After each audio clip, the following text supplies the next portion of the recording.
Halo teman-teman ATLM Indonesia. Kali ini kita membahas soal-soal tryout UKOM Teknologi Laboratorium Medik di channel ATLM Indonesia. Nah, ini kita bahas sudah bagian 80 ya. Kali ini kita membahas imunologi, serologi. Jadi materi kompetensi yang penting ya. Karena dari 7 komponen kompetensi itu salah satunya adalah imunologi, serologi. Oke, kita bahas teman-teman. Semoga teman-teman bisa mendapatkan ilmunya dan lulus uji kompetensi. Soal nomor 1 ya. Pada pemeriksaan ABSAG menggunakan metode rapid test dengan prinsip imunokromatografi, hasil pemeriksaan terbentuk 2 garis pada kontrol dan terbentuk 2 garis, ya kan? Merah samar pada tes, ya kan? Pemeriksaan dilakukan duplon, didapatkan hasil yang sama.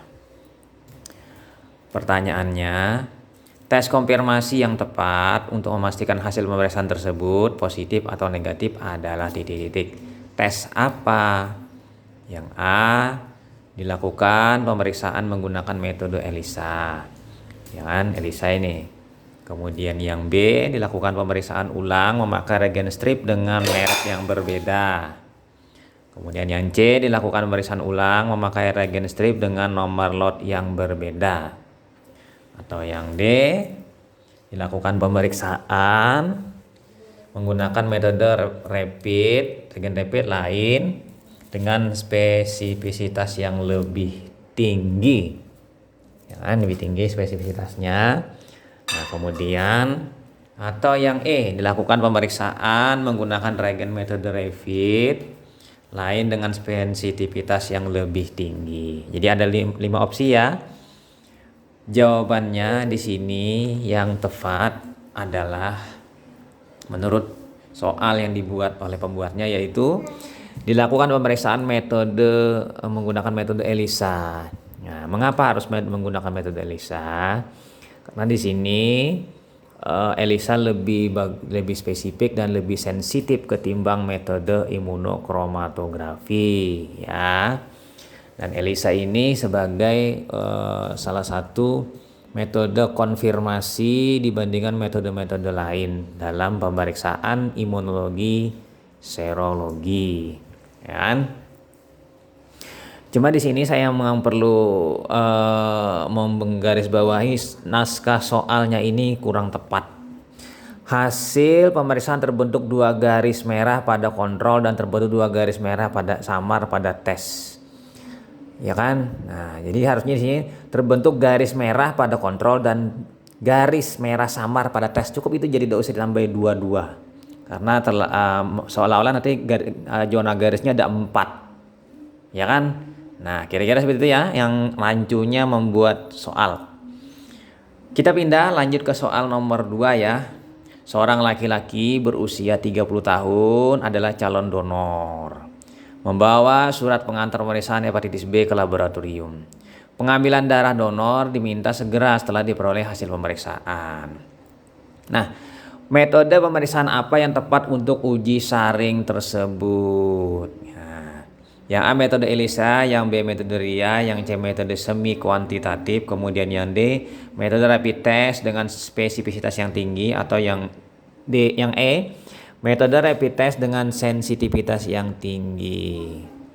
Jadi di sini jawabannya adalah E. Menurut pembuat soal, metode rapid test dengan sensitivitas yang tinggi.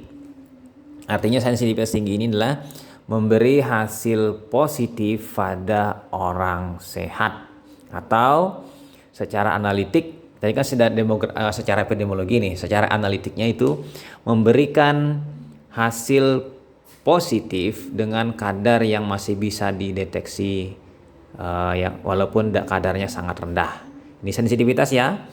Nah, jadi apabila ditemukan adanya hepatitis B, berarti seorang tadi tidak boleh donor, karena syarat donor adalah tidak boleh mengidap atau terinfeksi hepatitis B virus. Ya, teman-teman. Oke, lanjut kita pindah ke soal selanjutnya, soal nomor 3. Seorang pasien wanita berusia 35 tahun dilakukan pemeriksaan anti HIV oleh dokter atas persetujuan pasien. Pemeriksaan pertama dilakukan menggunakan metode Rapid sensitivitas reagen 99,99% dan spesifisitas 97%. Pertanyaannya adalah, konfirmasi tes yang tepat untuk memastikan hasil tes tersebut benar reaktif adalah titik-titik. Yang A, dipilih tes dengan tingkat spesifisitas yang lebih tinggi dari tes pertama.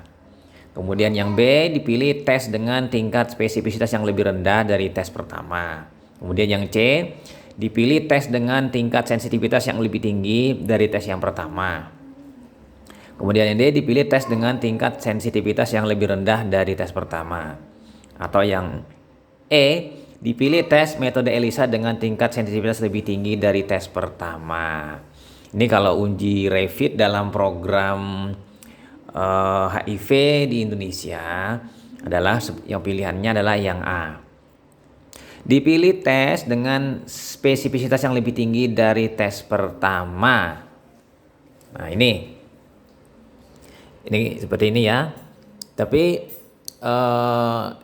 makna spesifisitas itu memberi hasil negatif pada orang sehat. Jadi di sini menghilangkan positif palsu. Ini menurut pembuat naskah ya. Tapi kalau saya sih pilihannya yaitu C kalau saya. Dipilih tes dengan tingkat sensitivitas yang lebih tinggi dari tes pertama, bisa juga ya kan. Nah, jadi dalam uji Rapid HIV itu sebenarnya pada prinsipnya sebenarnya yang benar tuh ya sama kurang lebih aja sih. Yang tes pertama itu sensitivitasnya paling tinggi, kemudian yang kedua sensitivitasnya juga tinggi, yang ketiga spesifisitasnya yang lebih tinggi. Jadi jawaban dan pertanyaannya ini memang ya boleh-boleh lah dapat dikatakan yang A juga boleh, yang C juga sebenarnya boleh. Tapi di sini yang perlu kita garis bawahi bahwa bukan esensi soalnya itu yang menjadi pertanyaan Yang menjadi program yang benar itu adalah memiliki hasil positif dengan 3 merek yang berbeda. Itu yang benar sebenarnya esensi pertanyaan yang dilakukan pada uji anti HIV ya, antibody HIV. Jadi kalau program nasional kata kuncinya adalah apabila dikatakan dia positif atau reaktif, bila 3 merek yang berbeda dia memberi hasil positif yang sama atau negatif yang sama. Kalau misalnya ada satu yang tidak, namanya masih indeterminated dalam program HIV di Indonesia. Nah, kira-kira seperti itu ya teman-teman penjelasannya. Semoga teman-teman jangan terkecoh dengan soal ya. Tapi kalau memang si pembuat soal ini beringinan yang A, jadi jawabannya memang yang A saja ya, kita putuskan ya. Oke. Kita pindah lanjut ke soal nomor 4. Soal nomor 4. Seorang bayi laki-laki lahir dengan kelainan kepala hidrosefalus. Setelah diperiksa ibunya menderita toksoplasmosis ya. Nah, setelah dilakukan pemeriksaan laboratorium, bayi tersebut didiagnosa toksoplasmosis kongenital. Jadi dia didapat pada saat dia dalam kandungan ya. Nah, pertanyaannya, apakah jenis titer yang ditemukan yang tinggi pada bayi tadi? Yang A IgA, yang B IgE, yang C IgG, yang D IgM, atau yang E IgA dan IgM. Nah, di sini jawabannya yaitu yang tepat adalah IgM, imunoglobulin mu. Oke, itu. Kemudian kita pindah ya teman-teman, masuk ke soal yang nomor 5. Seorang perempuan berusia 18 tahun menderita demam tifoid. Nah, sembuh setelah menjalani pengobatan selama 1 minggu. 1 bulan kemudian mengalami demam kembali. Dokter meminta dilakukan pemeriksaan tifoid terhadap pasien tersebut. Pertanyaannya, Pemeriksaan apa yang tepat untuk pasien tersebut? Yang A, kultur urin, yang B, kultur feses, kemudian yang C, kultur darah, yang D, pemeriksaan Widal, atau yang E, kultur sum-sum tulang. Jadi jawabannya di sini yang tepat adalah pemeriksaan Widal. Mengapa Widal? Karena Widal itu adalah yang dideteksi antibodi terhadap tifoid ya, berarti dia sudah kena serangan di awal, dia membentuk antibodi, kemudian kena lagi, maka akan terjadi kenaikan antibodi lagi. Nah, di sini kita bisa melihat kenaikan nanti dari titer H dan titer O ya. Kalau serangan selanjutnya sakit lagi, kemungkinan ini kedua-duanya naik bersamaan dengan titer yang sama-sama tinggi. Bahkan nanti yang titer bukan yang yang lain juga ikut-ikutan naik dengan kadar terendah. Misalnya Salmonella TVO seper 320, CPH seper 320, mungkin yang para TP-nya nanti seper 40 atau seper 80. Jadi ada istilahnya itu ikut naik dengan mengiringi titer utama. Oke, lanjut kita masuk ke soal nomor 6. Seorang pasien mendapat rujukan untuk melakukan pemeriksaan Widal. Ketika seorang analis melakukan pemeriksaan, didapatkan hasil aglutinasi sampai dengan penambahan 10 mikroliter serum dan 1 tetes antigen salmonella. Pertanyaannya, berapa titer hasil pemeriksaan tersebut? Yang A seper 20, yang B seper 40, yang C seper 80, yang D seper 160, yang E seper 320. Nah, jawabannya di sini yang tepat adalah seper 160. Kita tahu bahwa seper 80 itu 20, ya kan? Kalau seper 40 berarti naik lagi 40 mikron. Kalau seper 20 itu adalah 80 mikron. Sementara seper 320 nanti 5 mikroliter secara pengenceran bertingkat atau penipisan bertingkat dari serum yang digunakan untuk direaksikan dengan antigen salmonella. Ya, oke. Kita pindah lanjut ke soal selanjutnya, teman-teman. Soal nomor 7. Seorang analis melakukan pemeriksaan deteksi HIV pada pasien dengan prevalensi tinggi dan didapatkan hasil negatif dengan menggunakan metode rapid test. Prevalensi tinggi yo. Jadi prevalensi tinggi ini di sekitar wilayah area situ rata-rata pengidap HIV yang temuannya tinggi. Kenapa negatif? Nah, sekarang pertanyaannya, apakah tindakan yang harus dilakukan ATLM tersebut atau analis tersebut? Yang A, melaporkan hasil pemeriksaan kepada supervisor. Yang B, melakukan pemeriksaan ulang dengan metode pemeriksaan lainnya. Kemudian yang C, meminta kembali pasien untuk pengambilan spesimen. Kemudian yang D, memberikan hasil pemeriksaan kepada pasien. Atau yang E, mengecek validitas instrumen pemeriksaan. Jawabannya di sini menurut pembuat soal adalah mengecek validitas instrumen pemeriksaan. Nah, jadi di sini seperti itu ya. Boleh kalau melihat analisis soal ini kita dapat katakan mengecek validitas instrumen. Tapi kalau instrumen ini dalam Revit ini sangat minimalis. Hanya card test, kemudian pipet tetes dan spesimen ditambah buffer.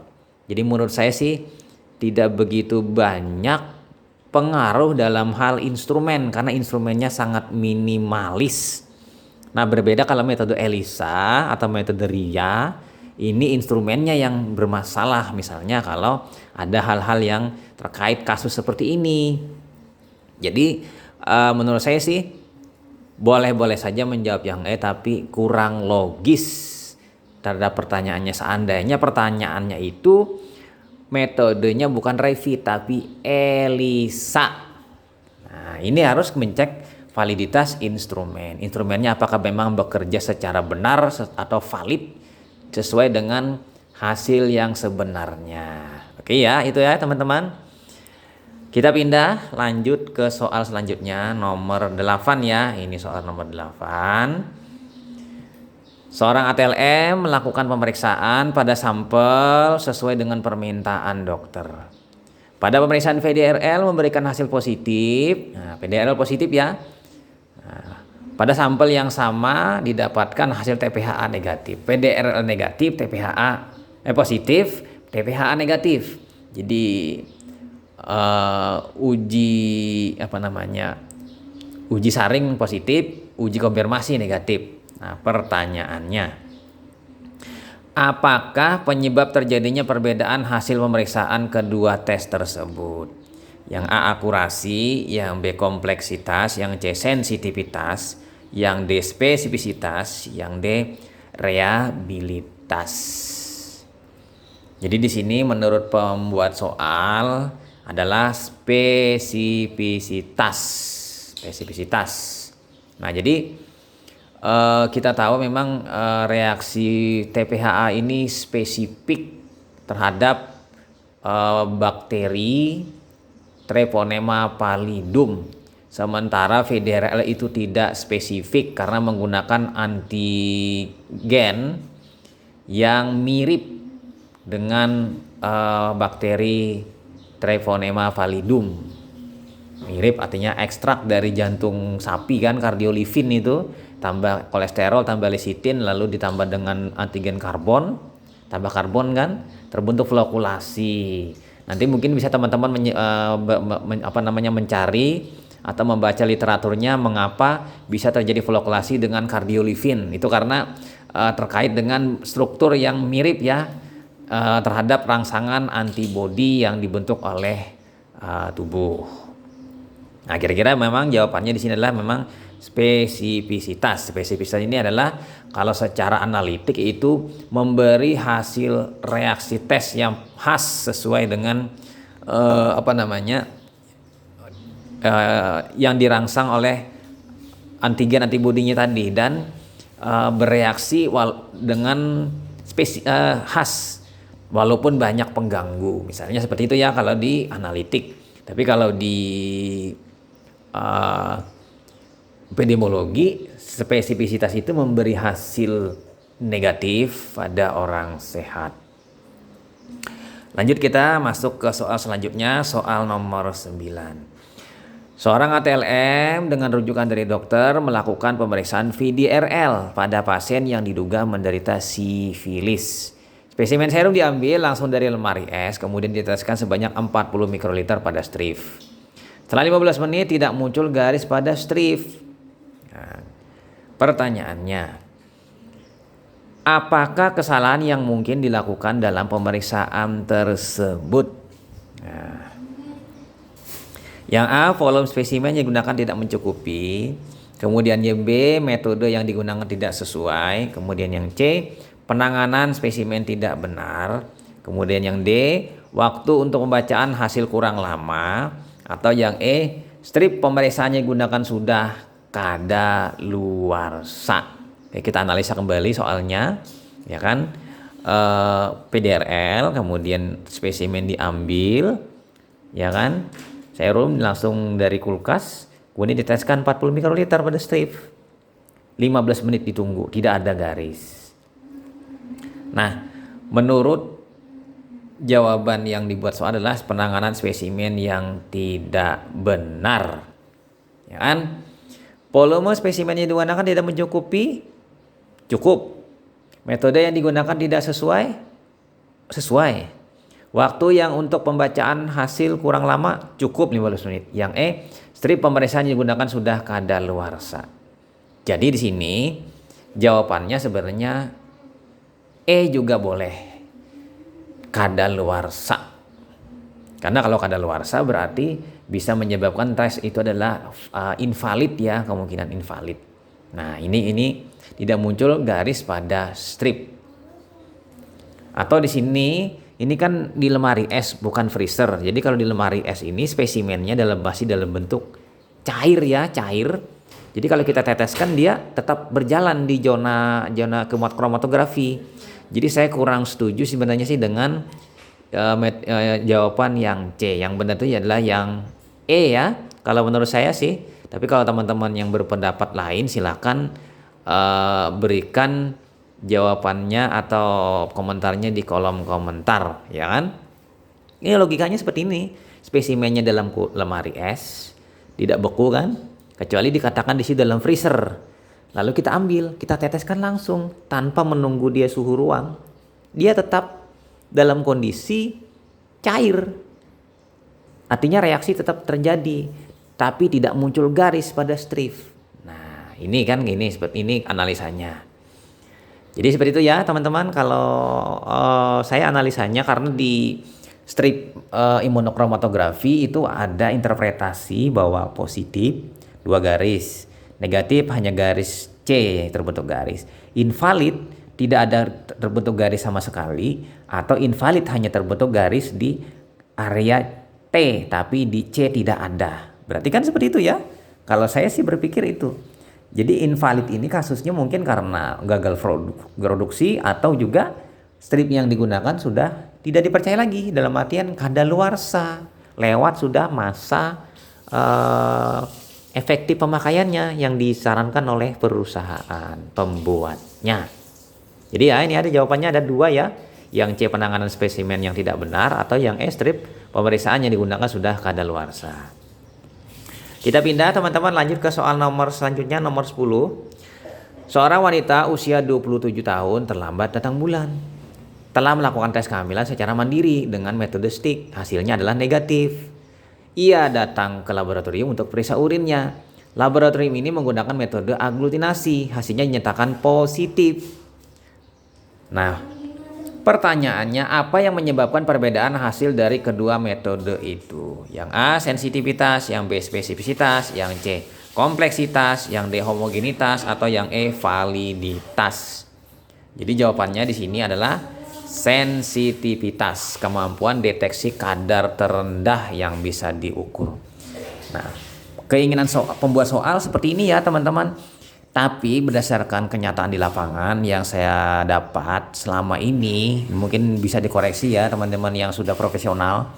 Gini, ini contoh saya menceritakan bahwa untuk HCG, deteksi HCG metode strip saja itu ada 2 cut yang berbeda. Ada yang cutnya itu deteksi minimumnya 25 IU per mililiter kah per liter gitu.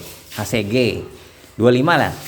Merek lain ada yang 50 IU per liter atau per mililiter, saya lupa satuannya.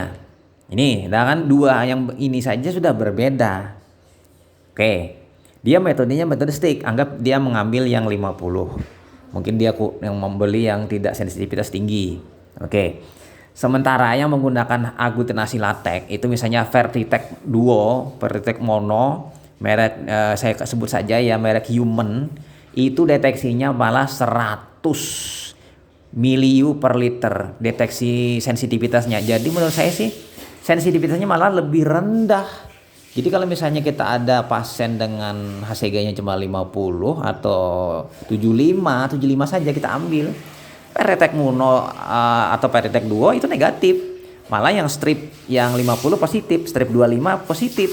Jadi malah saya membalik, metode stick ini atau strip ACT itu jauh lebih sensitif ketimbang metode aglutinasi. Kalau tidak percaya teman-teman cek saja nanti ke merek Vertitec Mono atau Vertitec Duo. Itu di brosur kitnya 100 miliu per liter. Jadi dia kalau ada 100 HCG dia positif. Tapi bila di bawah 100 negatif. Sementara tes pack atau tes yang lain yang uji kehamilan strip itu adalah 50, ada yang 50, ada yang 25. Tergantung belinya nanti yang itu. Lihat brosur ya.